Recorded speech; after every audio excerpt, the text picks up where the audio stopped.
Last class में मैंने आपको बताया था डिटेक्शन ऑफ ओम्स लॉ और हमने प्रूव भी किया था कि R equal to V upon I और रिलेशन भी आया था R equal to N M L divided by N E square A. आज की क्लास में हम स्टार्ट करेंगे रेजिस्टेंस एंड रेजिस्टिविटी, क्योंकि रेजिस्टेंस एक टर्म आई थी जब मैंने आपको ओम्स लॉ पढ़ाया था। तो ओम्स लॉ में जैसा कि हमने पढ़ा था अकॉर्डिंग टू ओम्स लॉ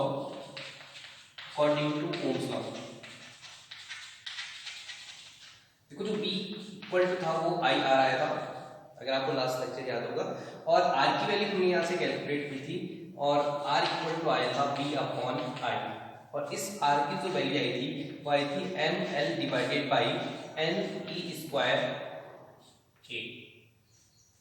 अगर आपको याद होगा तो ये लास्ट हमारे पास एक्सप्रेशन था R equal to M L divided by N E square ए।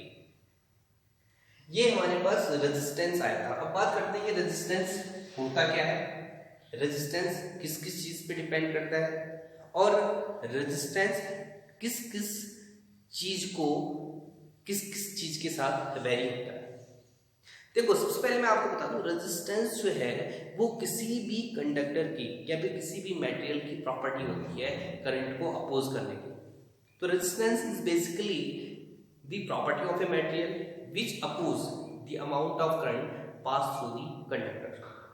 किसी कंडक्टर में कितना करंट पास हो रहा है इसको अपोज करना, करंट को पास ना होने देना, उसको हमेशा अपोज करना, ये काम होता है रेजिस्टेंस का। और किसी भी कंडक्टर का जो रेजिस्टेंस है, डिपेंडेंस ऑफ रेजिस्टेंस, तो जो रेजिस्टेंस है वो बेसिकली तीन चीजों पे डिपेंड करता है। कौन कौन सी तीन चीजें देखो साफ पता चल रहा है, मैंने लिखा है R equal to M L divided by N E square A. और अगर मैं बात करूं एन ई स्क्वायर ए, यहाँ पे टाउ भी था रिलैक्सेशन टाइम, तो टाउ में इधर लिख देता हूं, तो N E square tau A, tau is the relaxation time. तो जो बेसिकली रेजिस्टेंस है वो डिपेंड करता है लेंथ पे। फर्स्ट डिपेंड करता है लेंथ ऑफ द कंडक्टर। जैसे कि मैंने आपको बताया था एक कंडक्टर है और इस कंडक्टर को हम बैटरी से कनेक्ट करते हैं, हमने बैटरी से कनेक्ट किया कंडक्टर को, और इस कंडक्टर की जो लेंथ है वो L है, क्रॉस सेक्शन एरिया A। तो इसका जो रेजिस्टेंस है बेसिकली डिपेंड करता है इसकी लेंथ पे, दूसरा डिपेंड करता है इसके क्रॉस सेक्शन एरिया पे, और तीसरा जो डिपेंड करता है वो डिपेंड करता है इस पूरे फैक्टर पे। और ये जो पूरा फैक्टर है इसको हम बोलते हैं रेजिस्टिविटी। रेजिस्टिविटी का मतलब क्या होता है, देखो इसको मैं रेजिस्टिविटी रो से रिप्रेजेंट करता हूँ, रो एल बाई ए। यानी जो रेजिस्टेंस है बेसिकली तीन चीजों पे डिपेंड करता है, लेंथ पे, क्रॉस सेक्शन एरिया पे, और तीसरा रो। और ये जो रो है ये हमारे पास होता है resistivity of material. Resistivity of material का मतलब होता है कि ये मटेरियल बना किस चीज का है, नेचर ऑफ मटेरियल पे डिपेंड करता है कि किस नेचर का है, कि ये एल्युमिनियम का है, कॉपर का है, प्लास्टिक है, सेमीकंडक्टर है। तो नेचर ऑफ मटेरियल पे भी रेजिस्टेंस डिपेंड करता है। अलग अलग मटेरियल का जो रेजिस्टेंस है वो अलग अलग होता है। तो basically length, area, cross section area के अलावा तीसरी जो चीज है वो है रो। यानी अगर हम इन दोनों इक्वेशन को कंपेयर करते हैं, comparing equation number first and second, comparing equation number first and second, देखो फर्स्ट और सेकेंड को आप कंपेयर करोगे तो रो की जो वैल्यू है वो हमारे पास आ रही है rho equal to m divided by N E square tau. This is the resistivity of material. और रेजिस्टिविटी ऑफ मटेरियल मैंने आपको बताया कि ये रेजिस्टिविटी ऑफ मटेरियल जो है नेचर ऑफ मटेरियल को बताती है कि वो मटेरियल जो है वो किस तरीके का है। तो जो रेजिस्टिविटी है वो जनरली मास पे डिपेंड कर रहा है, number of electron density, number of electron पर रेट वॉल्यूम पे डिपेंड कर रहा है, चार्ज ऑफ इलेक्ट्रॉन पे, टाउ रिलैक्सेशन टाइम। देखो जो टाउ है मैंने आपको पहले बताया था रिलैक्सेशन टाइम। तो इन सारी चीजों पे ये रेजिस्टेंस डिपेंड करता है। देखो 10th क्लास में भी हम रेजिस्टेंस पढ़ते थे, लेकिन 10th क्लास में ये जो डीप पार्ट है ये हम नहीं पढ़ पाते थे, हम सिर्फ ये पढ़ते थे R equal to rho l by a. अगर मैं इसकी एसआई यूनिट की बात करता हूँ, जैसे कि आपको पता है एसआई यूनिट ऑफ रेजिस्टेंस की बात करता हूँ, तो SI unit of resistance, resistance है उसकी एसआई यूनिट होती है ओम। और अगर मैं बात करता हूँ रेजिस्टिविटी की, तो रेजिस्टिविटी की जो एसआई यूनिट है उसे हम कैलकुलेट कर सकते हैं। देखो यहाँ से क्रॉस मल्टीप्लिकेशन करके जो मैं रो की बात करता हूँ तो रो इक्वल टू आएगा R A divided by L. R का एसआई यूनिट हमें पता है ओम है, एरिया का मीटर स्क्वायर होता है, लेंथ का भी मीटर होता है, इससे कैंसिल हो जाएगा। यदि SI unit of resistivity is ohm metre, the SI unit of resistivity is ohm meter, लिखता हूँ SI unit of resistivity, ये resistivity की SI unit है कि SI unit of resistivity is ohm meter and SI unit of resistance is ohm। तो हमें पता चला कि रेजिस्टेंस क्या होता है और रेजिस्टेंस कौन कौन से फैक्टर पे डिपेंड करता है, 3 फैक्टर पे डिपेंड करता है। मैंने आपको बताया लेंथ कितनी है, क्रॉस सेक्शनल एरिया कितना है, बेसिकली इस पे न्यूमेरिकल आता है, अभी मैं कुछ न्यूमेरिकल्स कराऊंगा अभी। और तीसरा डिपेंड करता है नेचर ऑफ मटेरियल। अब हमारे पास एक नई टर्म आई है रो, और उस रो को मैंने नाम दिया है रेजिस्टिविटी। दिस इज रेजिस्टिविटी, मैंने बोला है रो। अब थोड़ा सा डिस्कस कर देते हैं कि ये रेजिस्टिविटी जो हमारे पास है, ये रेजिस्टिविटी किस किस फैक्टर पे डिपेंड करती है, कैसे डिपेंड करेगी। तो जो रेजिस्टिविटी है वो हमारे पास है rho, rho is the resistivity of material. और रेजिस्टिविटी ऑफ मटेरियल कौन कौन से फैक्टर पे डिपेंड करती है।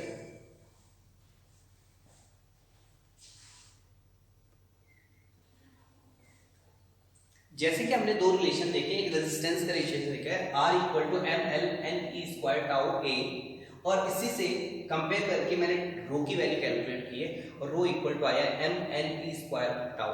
This is the resistivity of material, this is the resistance, this is the resistivity. अगर इसमें कोई न्यूमेरिकल्स आता है तो आपको दोनों के दोनों रिलेशंस याद रखने हैं। रिलेशन को मैंने प्रूव भी किया है, ये वाला रिलेशन कल प्रूव किया था, ये आज की क्लास में प्रूव किया है कि ये वाली टर्म्स को कोरिलेट करके कैसे हमारे पास रेजिस्टिविटी की वैल्यू आई है। अब बहुत इंपॉर्टेंट टॉपिक स्टार्ट करने वाला हूं, देखो, और जो टॉपिक है वो हमारे पास है कि factor affecting the resistance, factor affecting the resistance, और इसे मैं बोल सकता हूं temperature dependence, mainly temperature dependence, dependence of resistance. क्योंकि देखो फैक्टर डिपेंडिंग में बात करूं तो फैक्टर तो मैंने ऑलरेडी आपको बताया था कि factor affecting the resistance length और एरिया था, लेकिन साथ ही अब बात करते हैं एक और फैक्टर है जो रेजिस्टेंस को और अफेक्ट करता है, और वो है टेम्परेचर, यानी टेम्परेचर डिपेंडेंस ऑफ रेजिस्टेंस भी कहीं पे लिखा हुआ टॉपिक। तो आपको याद रखना है what is the effect of temperature on resistance. तो आपको मैं बता दूं, देखो जब भी किसी कंडक्टर का, लेट्स सपोज मेरे पास एक कंडक्टर है, आप ध्यान दोगे, देखो ये हमारे पास एक कंडक्टर है और इस कंडक्टर को मैं बैटरी से कनेक्ट करता हूं, तो बैटरी को कनेक्ट करने से इसके जो इलेक्ट्रॉन्स हैं वो मूव करेंगे। जैसे कि मैंने आपको पहले बोला था कि जो इलेक्ट्रॉन्स है बहुत तेजी से मूव करेंगे, ट्रिपल वेलोसिटी से मूव करेंगे, और इस कंडक्टर में पॉजिटिव से नेगेटिव टर्मिनल की तरफ करंट फ्लो होता है। करंट फ्लो होता है, तो करंट फ्लो होने की वजह से जो कंडक्टर है हीट हो जाता है, गर्म हो जाता है, तो टेम्परेचर इंक्रीज होगा। यानी टेम्परेचर के बढ़ाने से क्या इस मटेरियल का जो रेजिस्टेंस है उस पर कुछ चेंज आता है कि नहीं आता है, उसके बारे में थोड़ा सा डिस्कस करेंगे कि जब करंट फ्लो हो रहा है, करंट फ्लो होते होते क्या जो कंडक्टर है, कंडक्टर हीट अप हो रहा है, गर्म हो रहा है, गर्म होने से उसका टेम्परेचर बढ़ रहा है, टेम्परेचर के बढ़ने से क्या उसके रेजिस्टेंस पे कुछ फर्क पड़ रहा है, डिक्रीज हो रहा है, इंक्रीज हो रहा है। तो इस रिलेशन में आ जाते हैं ऊपर, वी नो, देखो अगर R इक्वल टू होता है M L divided by N E square tau, और बहुत ही इंपॉर्टेंट चीज है, ध्यान देंगे आप। देखो टेम्परेचर के बढ़ने से मास में फर्क पड़ेगा, लेंथ में फर्क पड़ेगा नहीं, नंबर ऑफ इलेक्ट्रॉन से फर्क पड़ेगा नहीं, चार्ज ऑफ इलेक्ट्रॉन में फर्क पड़ेगा नहीं, लेकिन जो रिलैक्सेशन टाइम है, आपको याद होगा मैंने बताया था रिलैक्सेशन टाइम,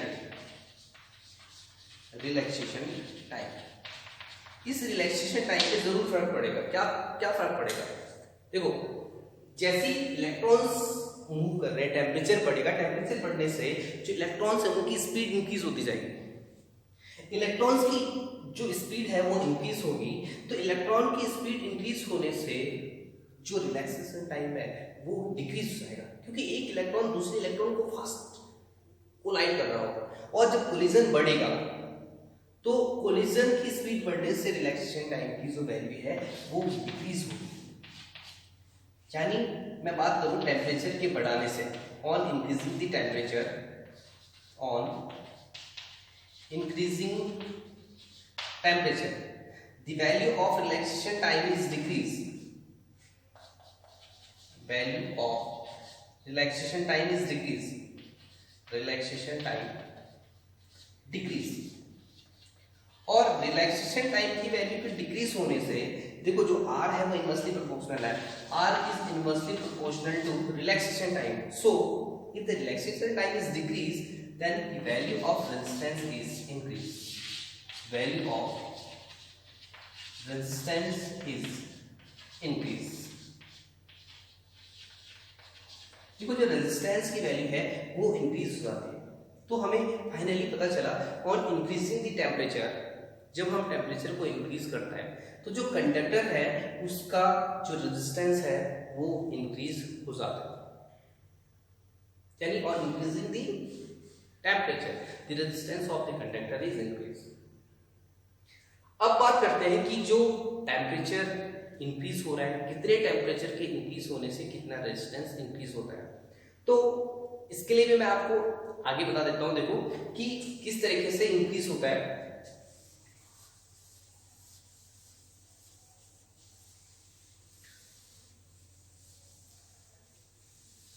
देखो जो टेम्परेचर इंक्रीज होता है और जो रेजिस्टेंस इंक्रीज होता है, तो change in resistance due to temperature depend upon दो चीजों पे डिपेंड करता है। जो चेंज इन रेजिस्टेंस है delta R means change in resistance, delta R change in resistance, और जो चेंज इन रेजिस्टेंस है वो दो चीजों पे डिपेंड करता है। किस पे?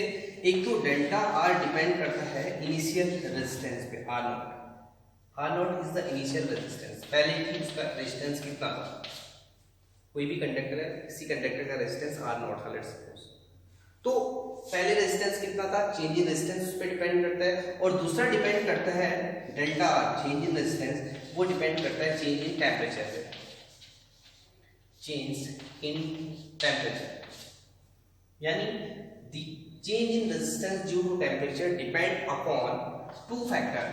First, delta R is directly proportional to R naught initial resistance. दूसरा, delta R is directly proportional to delta T change in temperature. कितना टेम्परेचर चेंज हुआ और कितना पहले रेजिस्टेंस था, इस चीज पे डिपेंड करता है कि कितना रेजिस्टेंस चेंज हुआ। देखो दोनों इक्वेशन को अगर मैं एक साथ लिखूं तो लिखूंगा delta R is directly proportional to R naught delta T, और देखो प्रोपोर्शनल का साइन जब हम हटाते हैं, this is the sign of proportional, देखो प्रोपोर्शनल का साइन हटाते हैं तो कांस्टेंट लगेगा, प्रोपोर्शनल का साइन हटाता हूं तो डेल्टा R इक्वल टू यहां पे क्या आती है alpha R naught delta T, ये अल्फा कांस्टेंट है और इस अल्फा को बोलते हैं coefficient of temperature, coefficient of temperature dependence है, temperature, this is the coefficient of temperature.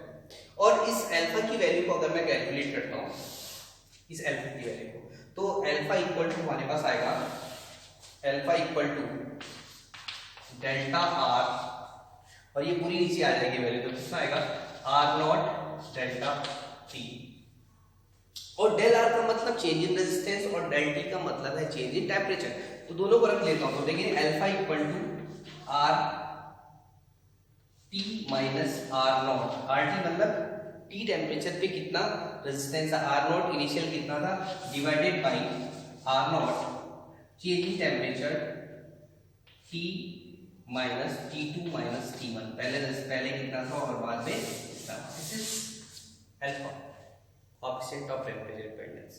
तो ये जो अल्फा है कोएफिशिएंट ऑफ टेम्परेचर डिपेंडेंस, ये अलग अलग मेटल के लिए अलग अलग होता है। सेमीकंडक्टर के लिए अलग होता है, जो कंडक्टर है उसके लिए अलग होता है, जो इंसुलेटर है उसके लिए इसकी अल्फा की जो वैल्यू है वो अलग अलग होती है, जो टेम्परेचर डिपेंडेंस है वो अलग होता है। तो यानी एक फॉर्मूला बना है जिस फॉर्मूले से हम ये कैलकुलेट कर सकते हैं कि कितने टेम्परेचर के इंक्रीज करने से